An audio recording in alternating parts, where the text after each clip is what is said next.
நேயர்களுக்கு அன்பு வணக்கம். விலை வெளுத்து போயிருக்குது திராவிட முன்னேற்ற கழகம் தலைமையிலான மத சார்பற்ற முற்போக்கு கூட்டணி. தமிழக சட்டமன்ற தேர்தலில் அதிமுக தலைமையிலான தேசிய ஜனநாயக கூட்டணியும் மத சார்பற்ற முற்போக்கு கூட்டணிங்கிற திமுகவினுடைய கூட்டணி நேர் துருவத்தில் களத்தில் நிற்கிறாங்க.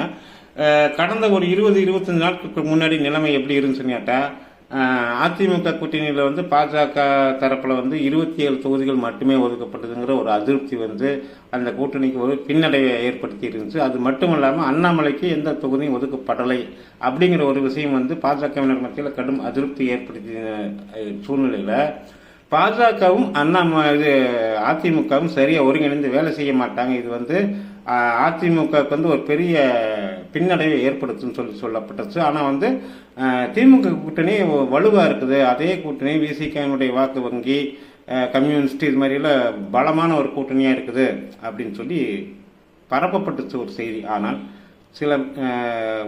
சில நாட்கள்லேயே அந்த சூழ்நிலை மாறிடுச்சு. எப்படின்னு கேட்டிங்கன்னா, அண்ணாமலை அவர்கள் தான் பாஜகவுக்கு பிரச்சாரம் செய்வேன் அப்படின்னு சொல்லப்பட்டது.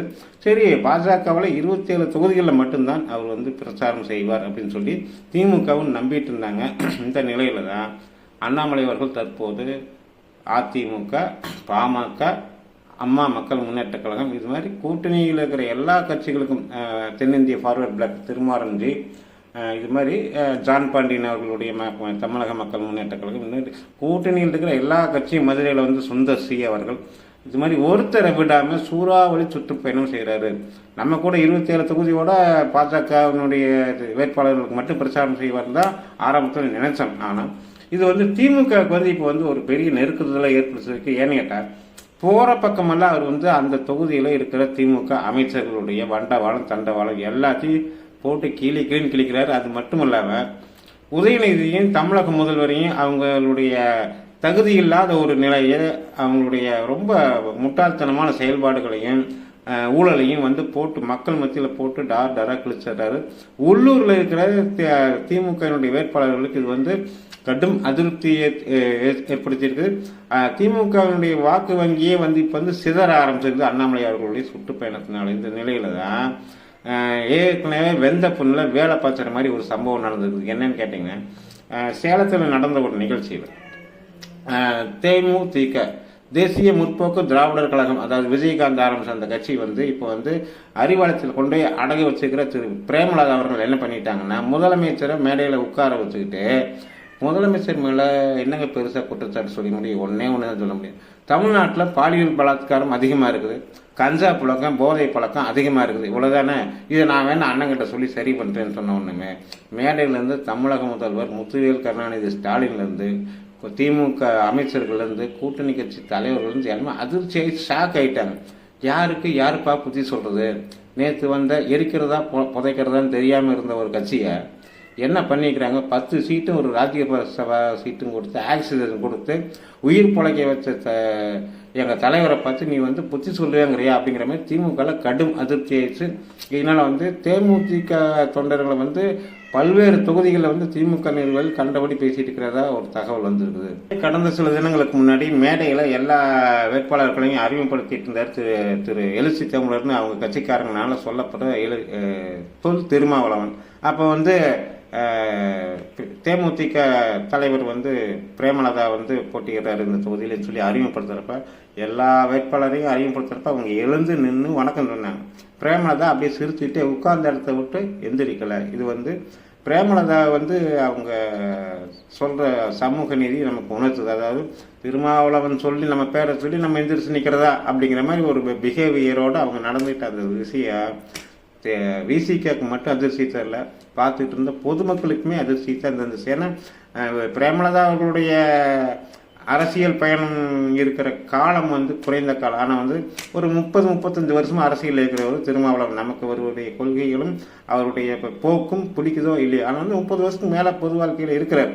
ஸோ அந்த மரியாதை கூட தராமல் எந்திரிச்சு நிற்காம அவங்க மேடையில் உட்கார்ந்து விசிக தொண்டர்கள் மத்தியில் தேமுதிக மேலே ஒரு பயங்கரமான கடுப்பையும் காழ்ப்புணர்ச்சியும் ஏற்படுத்துச்சு. இப்போ அது எப்படி மாறிக்குன்னா, நீ விசிகா மட்டும் நான் விமர்சிக்க மாட்டேன், முத்துவேல் கருணாநிதி ஸ்டாலினே விமர்சிப்பேன். அது பொதுவாக ஒரு மேடையில் எல்லாரும் ஊடகங்களில் பார்த்துட்டு இருக்கிறப்ப நான் விமர்சிப்பேன் அப்படிங்கிற மாதிரி ஒரு ஆணவ போக்கை வந்து வெளிப்படுத்திக்கிறாங்க திருமதி பிரேமலதா விஜயகாந்த். ஆனால் வந்து இது வந்து கூட்டணிக்கு வந்து ஒரு பெரிய பின்னடைவு. ஏன்னு கேட்டால் பொதுமக்கள் பார்த்துட்டு இருக்கிறாங்க. ஆனால் கூட்டணி கட்சியில் இருக்கிற பிரேமலதாவே சொல்கிறாங்க, கஞ்சா பழக்கம் அதிகமாக இருக்குது, போதை பழக்கம் அதிகமாக இருக்குது, பெண்களுக்கு வந்து பாதுகாப்பு இல்லை, பாலியல் அத்துமீறல்கள் அதிகமாக நடக்குது, வன்கொடுமைகள் நடக்குதுன்னு சொல்லி மேடையில் முதல்வரை வச்சுக்கிட்டே சொல்கிறாங்களே அப்படின்னு இது வந்து ஒரு பெரிய பேசு பொருளாக மாட்டிக்குது. இந்த விஷயம் வந்து திமுகவுக்கு கிடைக்க இருக்கிற வாக்குகளை வந்து வெகுவாக பாதிக்குது. ஆனால் அதே சமயத்தில் அந்த விஷயத்தை இப்போ கையில் எடுத்து பிரச்சாரம் பண்ணுறது யாருன்னு போகிற ஊர்ல எல்லாம் இளம் சிங்கம் அண்ணாமலை அவர்கள் போகிற ஊர்ல எல்லாம் உங்கள் பூல வாக்கு தெரியாதா எங்களுக்கு, உங்கள் கூட்டணி இருக்கிற தேமுதிகவே உங்களை காரி துப்புது. ஒரு படத்தில் சொல்லுவாங்களே கரடியே காரி துப்பிடுச்சு அப்படின்னு, அது மாதிரி போட்டு அண்ணாமலை அவர்கள் போகிற இடத்துல எல்லாம் போட்டு வச்சு செய்கிறாரு. அது மட்டும் இல்லாமல் காங்கிரஸ் கட்சியினுடைய தலைவர்னு சொல்லப்படுற ராகுல் காந்தி வந்து இந்த நிமிடம் வரைக்கும் எந்த ஒரு தொகுதிக்கும் தமிழ்நாட்டில் வந்து பிரச்சாரம் செய்யலை. அது வந்து திமுகவுக்கும் காங்கிரஸுக்கும் நடுவில் ஒரு பனிப்போரை ஏற்படுத்தியிருக்குது.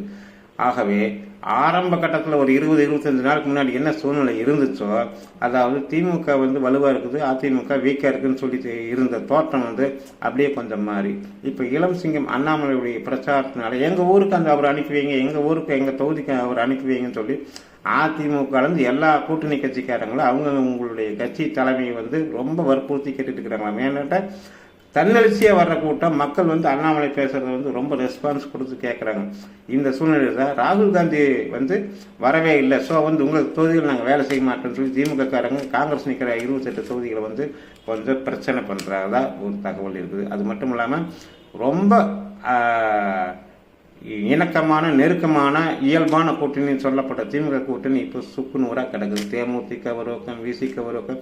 விசிகவினுடைய கொடிகள் வந்து பெருவாரியான தொகுதிகளில் வந்து திமுக வேட்பாளர்கள் போகிற வாகனங்களில் கட்டுறதை தவிர்க்கிறதாக ஒரு தகவல் இருக்குது. அது மட்டும் இல்லாமல் சுவர் விளம்பரம் செஞ்சால் கூட அவங்களுடைய பகுதியில் மட்டுமே திருமா அப்படிங்கிற பேர் இருக்கணும், எங்கள் பகுதியில் இருக்கக்கூடாதுன்னு சொல்லி சமூக நீதி பேசுகிற திமுகவினுடைய வேட்பாளர்கள் சொல்கிறதாகவும் விசிக தொண்டர்கள் மத்தியில் கடும் அதிருப்தி நிலவுது.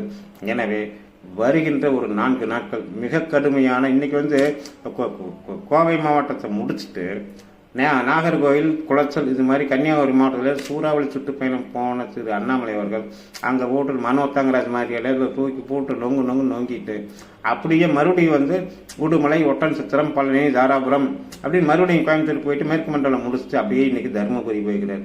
ஸோ வரும் 4 நாட்களில் அடுத்தது இறுதி கட்டமாக அவர் வந்து சென்னையை நோக்கி தனது பிரச்சாரத்தை கொண்டு வருவார். அப்போ வந்து தேர்தல் பிரச்சாரத்தில் அண்ணாமலையுடைய பேச்சில் வந்து முழு வீரியம் இருக்கும். அது வந்து திமுகவுக்கு எதிர் வரும் தேர்தலில் வந்து நிச்சயமாக சாவுமணி அடிக்கும். ஏன்னா சென்னை வந்து எங்களுடைய கோட்டைன்னு சொல்லி திமுக சொல்லிட்டு இருப்பாங்க. அங்கே அண்ணாமலை நெருங்குறப்ப தேர்தல் உச்சக்கட்டத்தில் தேர்தல் பிரச்சாரம் இருக்கும். நிச்சயமாக தேசிய ஜனநாயக கூட்டணி வந்து வெற்றி பெறும். கூட்டணி வெற்றி பெறுவதற்கு மிக முக்கிய காரணமாக அமைய போக இருக்கிறது அண்ணாமலை அவர்களுடைய பிரச்சாரம். இது தொடர்பாக உங்கள் கருத்துக்களை கமெண்ட்ல சொல்லுங்க. நன்றி, வணக்கம்.